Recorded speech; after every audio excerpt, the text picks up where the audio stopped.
Hello students, cost and revenue unit में हम cost को स्टडी कर रहे हैं और इससे पहले 2 video lecture production cost per आ चुके हैं जिसमें हम cost concept and types and short run cost curves को डिटेल में स्टडी कर चुके हैं। इस वीडियो लेक्चर में हम देखेंगे long run cost and cost curves. और बेसिकली लॉन्ग रन में there are only 3 types of cost curves, LAC long run average cost, LMC long run marginal cost and LTC long run total cost. So let's start. Firstly we have to see what is long run. Long run या दीर्घकाल वो time period होता है जिसमें producer के पास इतना sufficient time होता है कि वो मार्केट में डिमांड कंडीशंस चेंज होने के साथ आउटपुट को भी चेंज कर सके। इसके पहले हम शॉर्ट रन कॉस्ट कर्व्स को देख चुके हैं और हम ये बेहतर तरीके से जानते हैं कि शॉर्ट रन में 2 तरह की कॉस्ट होती है, fixed cost and variable cost. क्योंकि शॉर्ट रन में कुछ उत्पादन के साधन स्थिर होते हैं और कुछ फैक्टर ऑफ प्रोडक्शन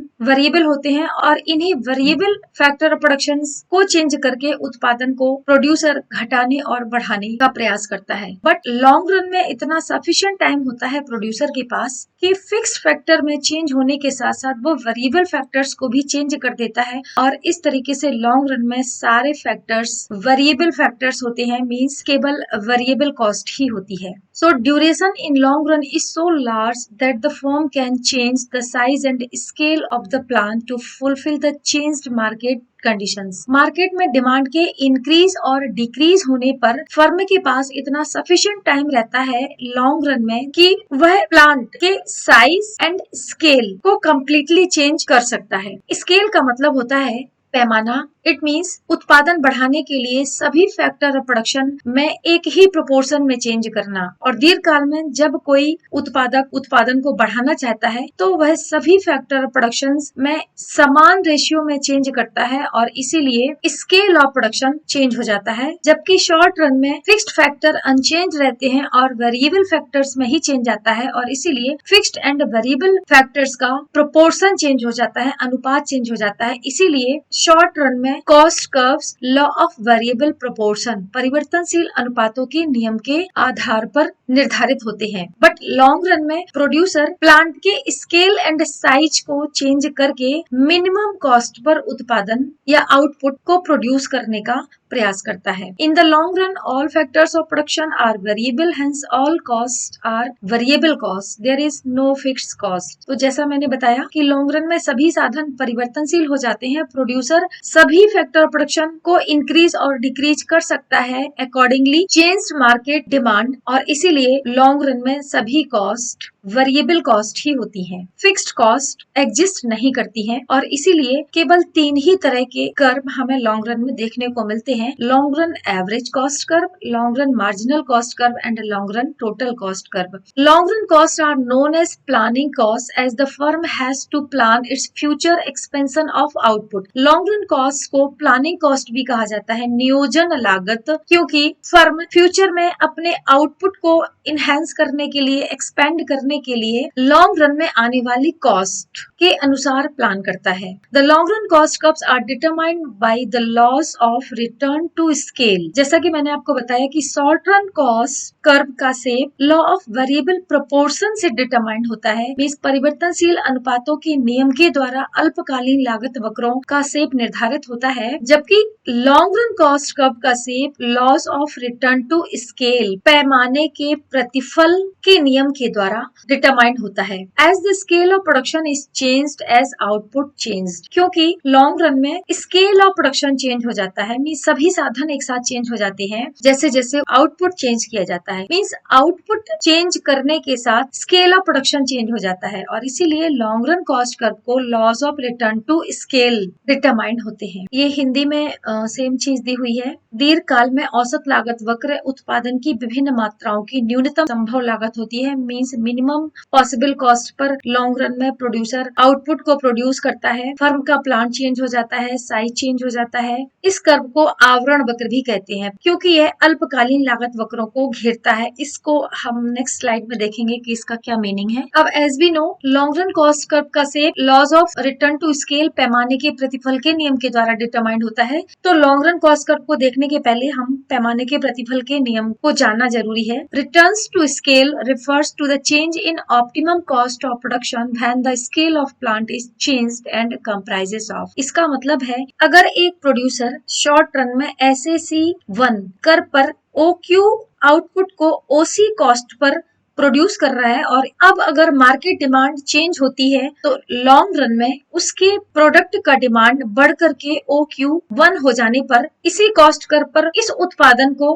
OQ1 को प्रोड्यूस करने की कोशिश करेगा तो इस केस में उसकी कॉस्ट OC से बढ़कर OC1 हो जाएगी। ऐसी स्थिति में firm low cost per output को प्रोड्यूस करने के लिए प्लांट को चेंज कर देगा, मींस उत्पादन के स्केल, प्रोडक्शन ऑफ स्केल को चेंज कर देगा, सभी साधनों में एक साथ परिवर्तन लाएगा और एक दूसरे नए प्लांट पर इस उत्पादन को प्रोड्यूस करने की कोशिश करेगा जिसकी कॉस्ट कम होगी। माना कि ये SAC2 पर इस आउटपुट को प्रोड्यूस कर रहा है और इस पर उत्पादन करने की लागत घटकर OC2 हो जाती है। अगर मार्केट में डिमांड और इंक्रीज होती है OQ2, OQ3 and so on, तो इस केस में producer minimum cost per output को प्रोड्यूस करने के लिए हर लेवल पर स्केल को चेंज करेगा और प्लांट का साइज एंड स्केल चेंज हो जाएगा और हर बार वो एक नए प्लांट पर आउटपुट को प्रोड्यूस करेगा। और ऐसी स्थिति में उसे जो रिटर्न प्राप्त होंगे उसकी 3 पॉसिबल कंडीशंस हैं। First, increasing returns to scale, पैमाने के बढ़ते हुए प्रतिफल या वर्धमान प्रतिफल। कांस्टेंट रिटर्न्स टू स्केल, पैमाने के स्थिर प्रतिफल। And diminishing returns to scale, पैमाने के ह्रासमान प्रतिफल। मींस लीस्ट कॉस्ट पर बढ़ते हुए आउटपुट को प्रोड्यूस करने के लिए फर्म जैसे जैसे प्लांट के साइज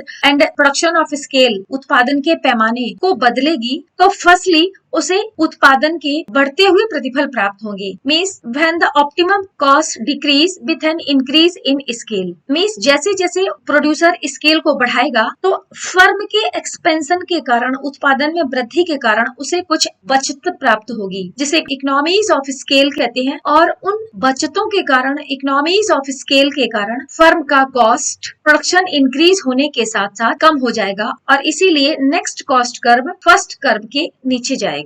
उसके बाद जब लगातार प्रोडक्शन इंक्रीज होगा तो उसे constant returns to scale, means पैमाने के स्थिर प्रतिफल प्राप्त होंगे। इसका मतलब है when the successive plants have the same optimum cost, means जब फर्म अपने प्लांट को चेंज करेगी तो कुछ समय उसे डिक्रीज्ड कॉस्ट पर आउटपुट प्राप्त होगा, लेकिन एक लेवल ऐसा आएगा जब अगले प्लांट का कॉस्ट पिछले प्लांट के बराबर ही होगी। तो ऐसे केस में कुछ समय तक उसे पैमाने के स्थिर प्रतिफल प्राप्त होंगे, मींस उत्पादन को बढ़ाने के साथ साथ कॉस्ट में चेंज नहीं आएगा, सेम कॉस्ट पर वह बढ़े हुए आउटपुट को प्रोड्यूस कर पाएगा। लेकिन एक लेवल ऐसा आएगा जब उसे डिमिनिशिंग रिटर्न्स टू स्केल, पैमाने के घटते हुए प्रतिफल मिलेंगे। इट मींस जैसे वो उत्पादन बढ़ाने की कोशिश करेगा कॉस्ट बढ़ने लगेगी, यानी कि अगले प्लांट को लगाने पर प्रोड्यूस्ड आउटपुट का कॉस्ट अधिक होगा। When the optimum cost increase with an increase in scale, जबकि स्केल में चेंज होने के साथ कॉस्ट इंक्रीज हो जाए। और ऐसा डिसइकोनॉमीज मींस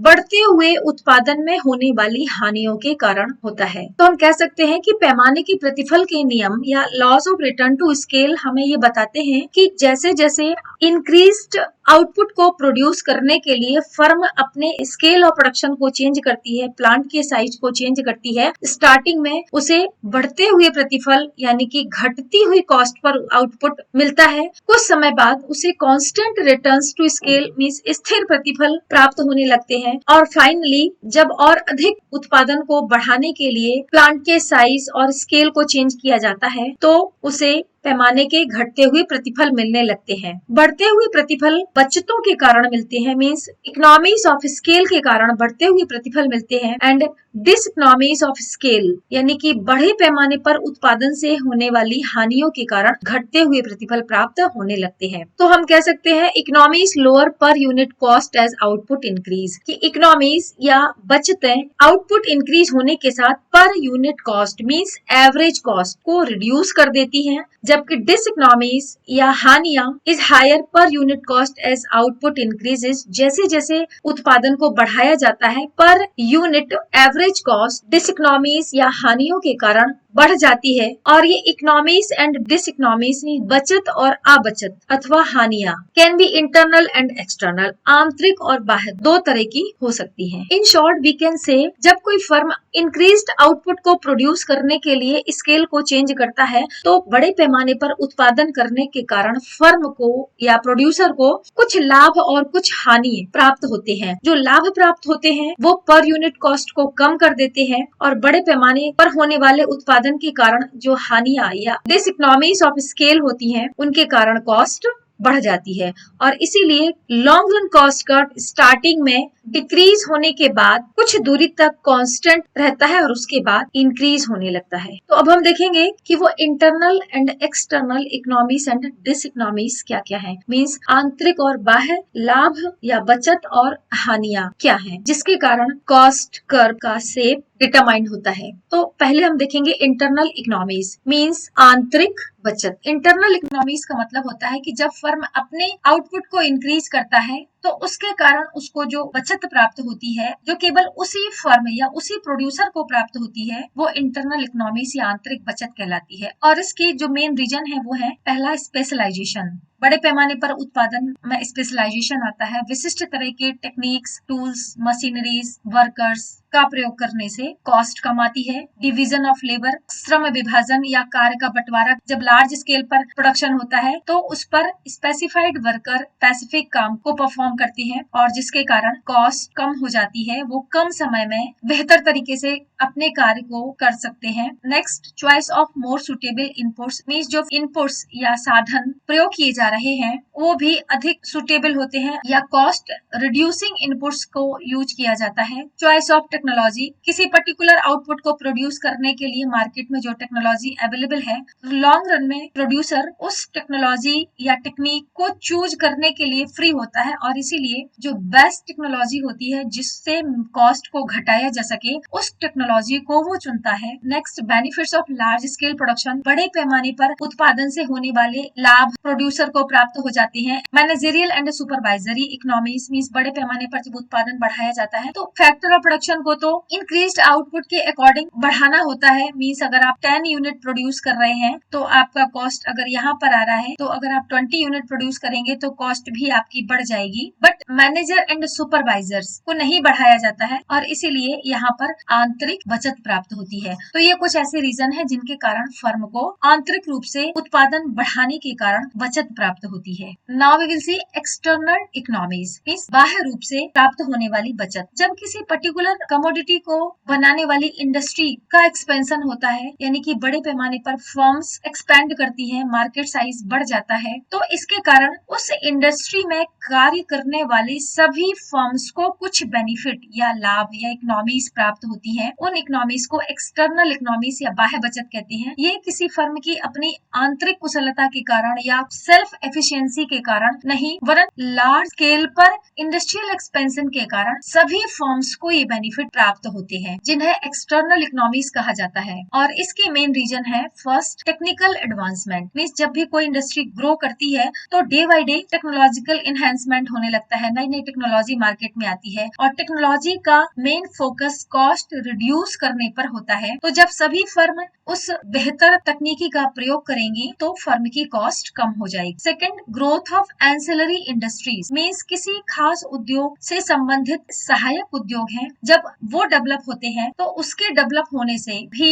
मेन इंडस्ट्री को बेनिफिट होता है। मींस अगर ये एक पर्टिकुलर इंडस्ट्री है और ये दो इंडस्ट्री से रॉ मटेरियल यूज करके अपने प्रोडक्ट को प्रोड्यूस कर रही है तो ये एंसिलरी इंडस्ट्रीज है, मींस सहायक उद्योग है। अगर ये इंडस्ट्री ग्रो करती है तो इसका बेनिफिट इस इंडस्ट्री को मिलता है और इस इंडस्ट्री की कॉस्ट कम हो जाती है, यानी कि कुछ लाभ प्राप्त होते हैं जिनको एक्सटर्नल इकोनॉमीज बोलेंगे। Next, development of transport facilities, जब इंडस्ट्रियल एक्सपेंशन होता है तो रोड, रेलवे, ब्रिजेस का डेवलपमेंट होता है और इसके कारण raw material and finished goods, तैयार माल को लाने और ले जाने की बेहतर सुविधा मिल जाती है, जिसके कारण भी फर्म अपनी कॉस्ट को रिड्यूस करने में सफल हो जाती है। इसी के साथ साथ अवेलेबिलिटी ऑफ बैंकिंग सिस्टम, जैसे जैसे इंडस्ट्रियल डेवलपमेंट होता है, फर्म एक्सपेंड करती है है तो बेहतर इंफ्रास्ट्रक्चर डेवलप हो जाता है, बीमा बैंकिंग संबंधी फैसिलिटीज अधिक मिल पाती है और लो रेट ऑफ इंटरेस्ट पर लोन अवेलेबल हो जाता है और इसके कारण भी फर्म अपनी कॉस्ट को कम करने पर सफल हो जाती है। तो ये कुछ इंटरनल एंड एक्सटर्नल इकोनॉमीज हैं जिनके कारण इनिशियल स्टेज पर जब फर्म इंक्रीज्ड आउटपुट को प्रोड्यूस करने के लिए अपने प्लांट को चेंज करती है तो कॉस्ट कम हो जाती है। मींस सेकंड प्लांट का कॉस्ट फर्स्ट प्लांट की तुलना में कम होता है। बट जैसे जैसे उत्पादन को बड़े पैमाने पर बढ़ाया जाता है तो एक लेवल ऐसा आता है जब फर्म कॉस्ट को रिड्यूस करने में सफल नहीं होती है और फर्म की कॉस्ट कम होने के बजाय बढ़ने लगती है। मींस फर्म को कुछ हानियां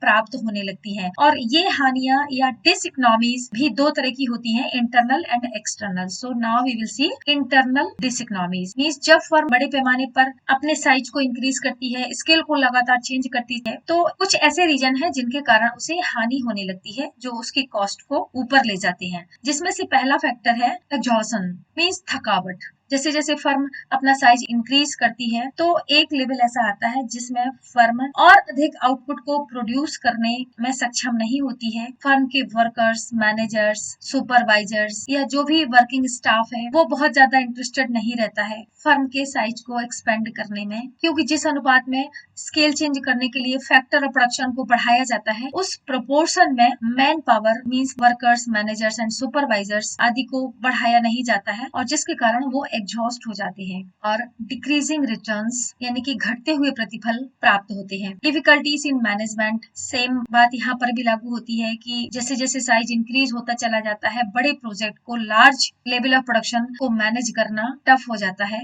lack of accountability and work culture यानी कि उत्तरदायित्व और जो कार्य संस्कृति है उसमें कमी आ जाती है। Coordination and communication is more of a challenge as firm size increase. और जैसे जैसे फर्म का साइज इंक्रीज होता है डिफरेंट फैक्टर प्रोडक्शन के बीच में डिफरेंट लेवल पर कम्युनिकेशन एक बहुत बड़ा चैलेंज हो जाता है और इसके कारण फर्म को इंटरनल डिसइकोनॉमीज या हानियां प्राप्त होने लगती हैं। क्योंकि बहुत बड़े पैमाने पर जब उत्पादन किया जाता है तो बहुत सारे फैक्टर्स मिसमैच हो जाते हैं और एक लेवल के बाद घटते हुए प्रतिफल मींस डिक्रीजिंग रिटर्न्स मिलते हैं। अब ये डिसइकोनॉमीज इंटरनल के साथ साथ एक्सटर्नल भी होती हैं। तो एक्सटर्नल डिसइकोनॉमीज या बाहरी रूप से हानियां वो हानियां हैं जो किसी पर्टिकुलर कमोडिटी को बनाने वाली इंडस्ट्री के एक्सपेंशन के कारण, डेवलपमेंट के कारण सभी फर्म या प्रोड्यूसर्स को जो हानियां होती हैं वो एक्सटर्नल डिसइकोनॉमीज कहलाती हैं। और ये हानियां होती है क्योंकि first reason is rise in wages. Industry के एक्सपेंशन के साथ सभी फर्म्स भी अपने साइज को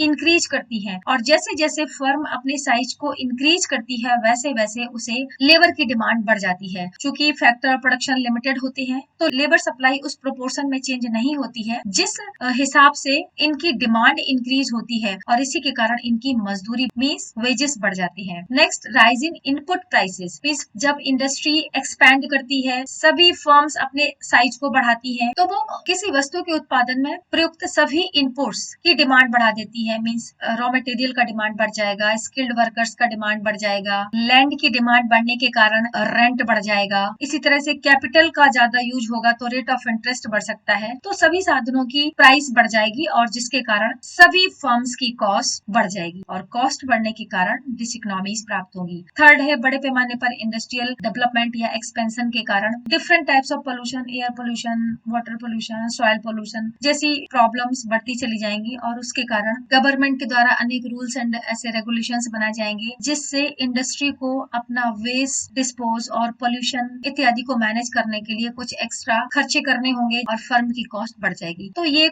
इंटरनल एंड एक्सटर्नल डिसइकोनॉमीज है जो कॉस्ट को बढ़ा देती है और ये इंटरनल एंड एक्सटर्नल इकोनॉमीज है जो फर्म की कॉस्ट को रिड्यूस कर देती है और इसी के कारण long run cost curve starting में डिक्रीज होता है बट जैसे जैसे आउटपुट बढ़ाया जाता है ये इंक्रीज होने लगती है। पैमाने के प्रतिफल के नियम को बेहतर तरीके से समझने के बाद अब हम देखेंगे long run cost curves LAC, LMC and LEC। Firstly we will see long run average cost जिसे LAC या LRAC भी कहते हैं, दीर्घकालीन औसत लागत। The long run average cost LAC curve is actually based on a group of short run average cost SAC curves. Means long run average curve कोई एक सिंगल कर्व नहीं है, वरन यह अलग अलग लेवल के आउटपुट को प्रोड्यूस करने वाले short run average cost curve का समेशन है, each of which represent one specific level of fixed cost, और जिसमें से हर short run average cost curve एक स्पेसिफिक फिक्स्ड कॉस्ट के लेवल को बताता है। फॉर्मूले के फॉर्म में हम देखें तो LEC equal to LTC upon Q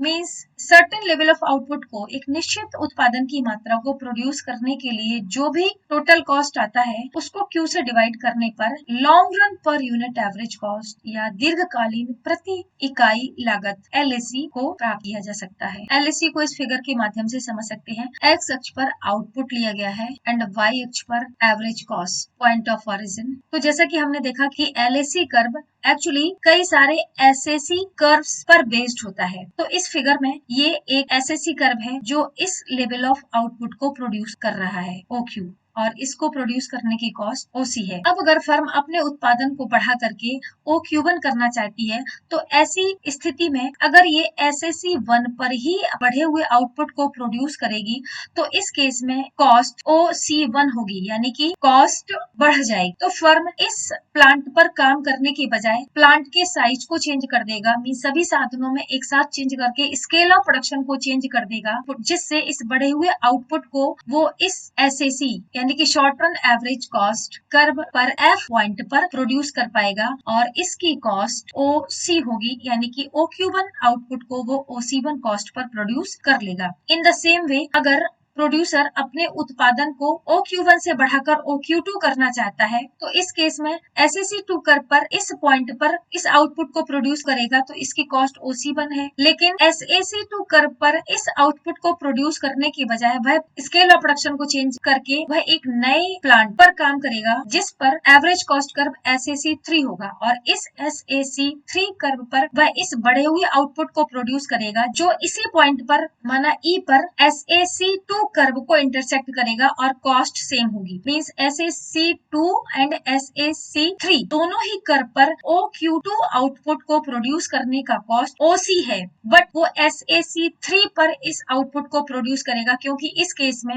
cost curve नीचे को जा रहा है, मींस लागत घट रही है, तो वह घटती हुई लागत वाले प्लांट पर इस आउटपुट को प्रोड्यूस करता है। अब अगर यहाँ पर फर्म अपने उत्पादन को बढ़ा करके आउटपुट प्रोड्यूस करना चाहती है तो इस केस में वह फिर से अपने प्लांट को चेंज कर देगी, में सभी साधनों में एक साथ चेंज करके नए प्लांट पर काम करेगी, और जिसकी कॉस्ट P पॉइंट पर होगी, मींस OC डैश होगी, जो पहले की कॉस्ट की तुलना में कम होगी। तो हम कह सकते हैं कि जैसे जैसे फर्म O से लेकर के P तक अपने आउटपुट को इंक्रीज कर रहा है, उसे बढ़े हुए उत्पादन के कारण internal and external economies means बाहरी और आंतरिक रूप से बचत प्राप्त होने के कारण कॉस्ट या लागत डिक्रीज हो रही है, और फर्म को इंक्रीजिंग रिटर्न मींस बढ़ते हुए प्रतिफल प्राप्त हो रहे हैं जो डिक्रीजिंग कॉस्ट घटती हुई लागत को दिखाते हैं। बट अब फर्म अगर इस पॉइंट के बाद भी उत्पादन को इंक्रीज करना चाहती है तो इस केस में फर्म एक ऑप्टिमम स्केल पर पहुंच जाती है, और उसके बाद जब वो बढ़े हुए आउटपुट को प्रोड्यूस करने के लिए नए प्लांट को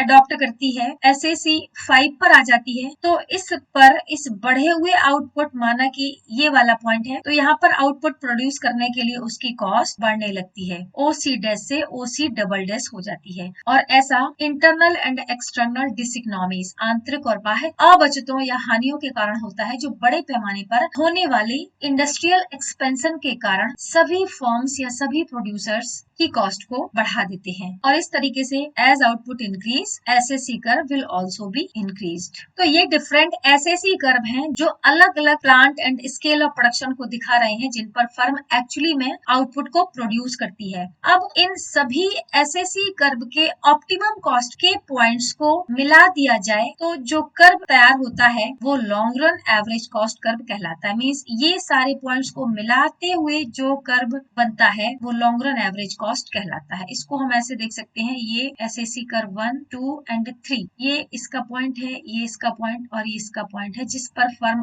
ऑप्टिमम आउटपुट को प्रोड्यूस करती है, तो इन सभी पॉइंट्स को मिलाते हुए जो कर्व बनता है वो long run average cost curve कहलाता है। Now we will see features of LAC curve. इस पार्ट से कई ऑब्जेक्टिव क्वेश्चंस बनते हैं, तो इसके फीचर्स को जानना बहुत जरूरी है। The long run average curve does not touch the short run average cost curves on their minimum points. First feature है कि long run average cost curve LAC curve SAC curve को उसके मिनिमम पॉइंट्स पर touch नहीं करता है। Means SSC curve का जो मिनिमम पॉइंट होता है उस मिनिमम पॉइंट्स यानी कि मिनिमम कॉस्ट वाले पॉइंट पर एलएसी कर्व एसएसी कर्व को टच नहीं करता है। देखिए यहाँ पर ये एलएसी कर्व है, ये एसएसी को यहाँ यहाँ यहाँ एंड यहाँ टच कर रहा है, और ये सभी एसएसी कर्व्स के मिनिमम पॉइंट्स नहीं है। इसका मिनिमम यहाँ पर है, इसका मिनिमम यहाँ है, इसका मिनिमम यहाँ है। केवल यहाँ पर एलएसी कर्व इस एसएसी कर्व के मिनिमम पॉइंट्स को टच कर रहा है। इसका मिनिमम यहाँ है, इसका मिनिमम यहाँ है एंड इसका मिनिमम यहाँ है। तो फर्स्ट फीचर है कि एलएसी कर्व कभी भी एसएसी कर्व्स को उनके मिनिमम पॉइंट्स पर टच नहीं करता, ऑप्टिमम पॉइंट्स पर टच करता है, यानी कि अनुकूलतम कॉस्ट को टच करता है, बट वो ऑप्टिमम कॉस्ट मिनिमम नहीं होती है। Next, graphically it can touch the minimum points of SAC only under constant returns to scale. Means हमने देखा कि इस पॉइंट के ऊपर जो भी कर्व है, इस केस में कॉस्ट डिक्रीज हो रही है, यहाँ पर कांस्टेंट रिटर्न्स मिल रहे हैं, मींस कॉस्ट कांस्टेंट है। मींस इस पार्ट में जो भी एसएसीज हैं उनके मिनिमम पॉइंट पर एलएसी कर्व टच कर रहा है, और यहाँ पर फर्म को पैमाने के स्थिर प्रतिफल मींस कांस्टेंट रिटर्न्स प्राप्त हो रहे हैं, और इस पॉइंट के बाद कॉस्ट इंक्रीज होने लगती है क्योंकि डिमिनिशिंग रिटर्न्स या घटते हुए प्रतिफल प्राप्त होते हैं। तो एलएसी कर्व केवल उस एसएसी कर्व के मिनिमम पॉइंट पर टेंजेंट है जहां पर कांस्टेंट रिटर्न्स टू स्केल प्राप्त हो रहे हैं फर्म को। In phase of increasing return to scale and decreasing cost, means जब पैमाने को बढ़ते हुए प्रतिफल प्राप्त होते हैं तो उस केस में कॉस्ट डिक्रीज होती है। इंक्रीजिंग रिटर्न के केस में कॉस्ट डिक्रीज होती है। The LAC curve touches the SAC curve to the left of the minimum points of the SAC curve. Means LAC curve SAC curve के minimum point के left side पर SAC curve को स्पर्श करता है। Means अगर हम सभी एसएसी के मिनिमम पॉइंट्स देखें अगर, तो इन मिनिमम पॉइंट्स के left side LAC curve SAC curve को टच कर रहा है। मींस ये उस पार्ट पर जबकि कॉस्ट डिक्रीज हो रही है। लेकिन इन फेज ऑफ डिमिनिशिंग रिटर्न्स, यानी कि जब घटते हुए प्रतिफल प्राप्त होते हैं और घटते हुए प्रतिफल के केस में कॉस्ट इंक्रीज होती है, और कर्व का ये वाला पार्ट इस पोर्शन को दिखा रहा है। तो इस केस में LAC touches the SAC curve to the right of their lowest point. Means LAC curve SAC curve के मिनिमम पॉइंट के राइट साइड पर टेंजेंट होता है। कहने का मतलब है कि जब एलएसी कर्व गिरता है तो गिरने की स्थिति में यह एसएसी कर्व के घटे हुए पार्ट को स्पर्श करता है, और ये घटता हुआ पार्ट उसके मिनिमम पॉइंट के लेफ्ट साइड होते हैं। केवल एक एसएसी जहां पर कांस्टेंट रिटर्न्स या स्थिर प्रतिफल प्राप्त हो रहे हैं उस पॉइंट पर एलएसी कर्व एसएसी कर्व के मिनिमम पॉइंट को स्पर्श करता है, और जब एलएसी कर्व इंक्रीज होता है तो इस केस में यह एसएसी कर्व के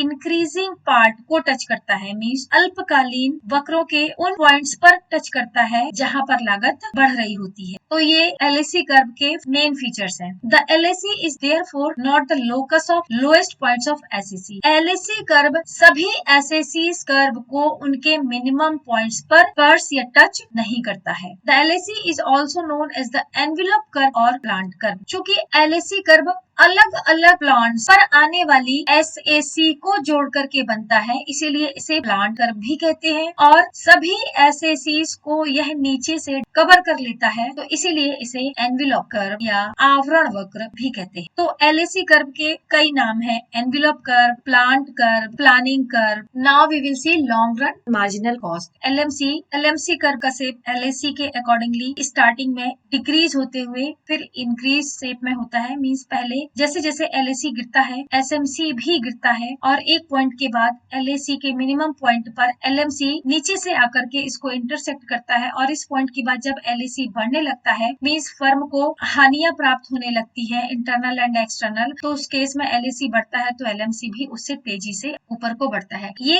area increasing return and decreasing cost को दिखा रहा है, ये वाला line constant return and constant cost को दिखा रहा है, और इसके बाद भी अगर फर्म अपने को इनलार्ज करती है, आउटपुट को इंक्रीज करती है, तो ये वाला पार्ट डिक्रीजिंग रिटर्न और इंक्रीजिंग कॉस्ट को दिखाता है। अगर हम अलग अलग SSC curve means plant curve के अकॉर्डिंग एसएमसी कर्व के डिफरेंट पॉइंट्स को जोड़ करके एलएमसी कर्व बनाए, तो एलएमसी कर्व का कुछ शेप ऐसे होगा। ये एलएसी है जो अलग अलग प्लांट कर्व की ऑप्टिमम कॉस्ट को जोड़ करके बनाया गया है, और इसी के अकॉर्डिंगली ये एलएमसी कर्व है जो अलग अलग प्लांट्स की एसएमसी को ज्वाइन करते हुए बनाया है। तो इस तरीके से हम कह सकते हैं कि short run average cost and short run marginal cost curve की भांति long run average cost and long run marginal cost curve भी यू शेप होते हैं, और इनका U shape laws of return to scale पैमाने के प्रतिफल के नियम के कारण होता है, जबकि एसएसी एंड एसएमसी कर्व का U shape law of variable proportions के कारण होता है। लॉ ऑफ वेरिएबल प्रोपोर्शन में फिक्स्ड एंड वेरिएबल कॉस्ट का प्रोपोर्शन चेंज हो जाता है, इसीलिए उसे लॉ ऑफ वेरिएबल प्रोपोर्शन कहते हैं, जबकि लॉन्ग रन में सभी कॉस्ट वेरिएबल होती हैं और आउटपुट को इंक्रीज करने के लिए इन वेरिएबल कॉस्ट का स्केल चेंज हो जाता है, मींस सभी साधनों को एक साथ बढ़ाया जाता है, और इसीलिए लॉन्ग रन कॉस्ट कर्व भी यू शेप के होते हैं। Short run and long run average cost में एक बेसिक डिफरेंस उसकी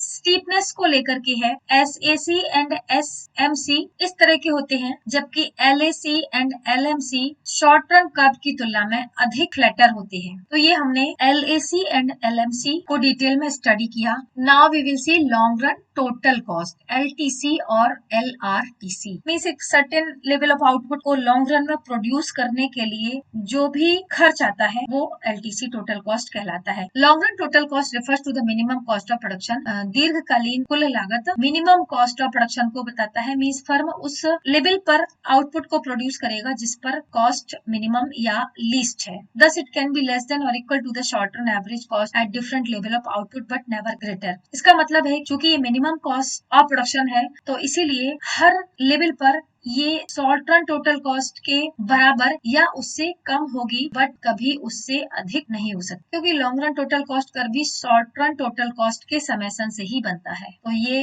long run total cost curve है, यहाँ पर आउटपुट लिया गया है और वाई एक्सिस पर short run and long run total cost को लिया गया है। As we know short run total cost curve inverted S shape का होता है, मींस जैसे जैसे प्रोड्यूसर आउटपुट को इंक्रीज करता है वैसे वैसे स्टार्टिंग में टोटल कॉस्ट डिक्रीजिंग रेट से घटती हुई दर से इंक्रीज होती है लॉ ऑफ वेरिएबल प्रोपोर्शन के कारण, और उसके बाद इंक्रीजिंग रेट से इंक्रीज होने लगती है, यानी बढ़ती दर से बढ़ती है। और long run total cost curve short run total cost curve के मिनिमम पॉइंट से बनता है। तो ये अलग अलग प्लांट का टोटल कॉस्ट कर्व है, मींस जैसे जैसे फर्म आउटपुट को प्रोड्यूस करेगी अलग अलग प्लांट्स को वो यूज करेगी, और अलग अलग प्लांट पर टोटल कॉस्ट अलग अलग होगी। तो इन अलग अलग प्लांट पर टोटल कॉस्ट के वो पॉइंट्स जहां पर short run total cost increase होना स्टार्ट करती है, उन पॉइंट्स को ज्वाइन करते हुए बना curve long run total cost कहलाता है। क्योंकि लॉन्ग रन में फर्म किसी प्लांट के उस पॉइंट पर उत्पादन करती है जहां पर कॉस्ट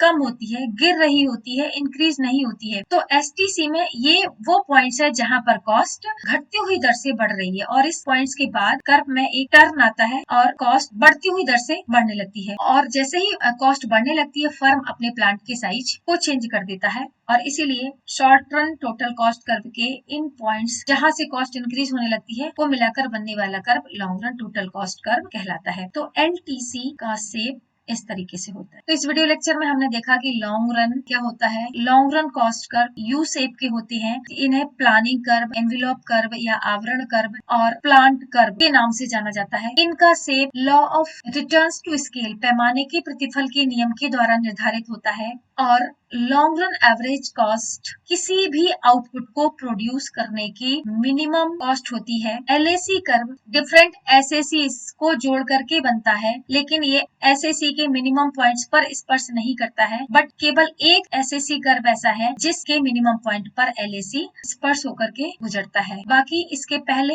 एसएसी कर्व के गिरते हुए भागों को मींस डिक्रीजिंग पॉइंट्स पर एलएसी कर्व टच करता है, और ये पॉइंट ऑप्टिमम पॉइंट कहलाता है। इस पॉइंट के बाद एसएसी कर्व के बढ़ते हुए भागों को मींस इंक्रीजिंग पॉइंट्स पर एलएसी कर्व स्पर्श करता है। So that's all for this video.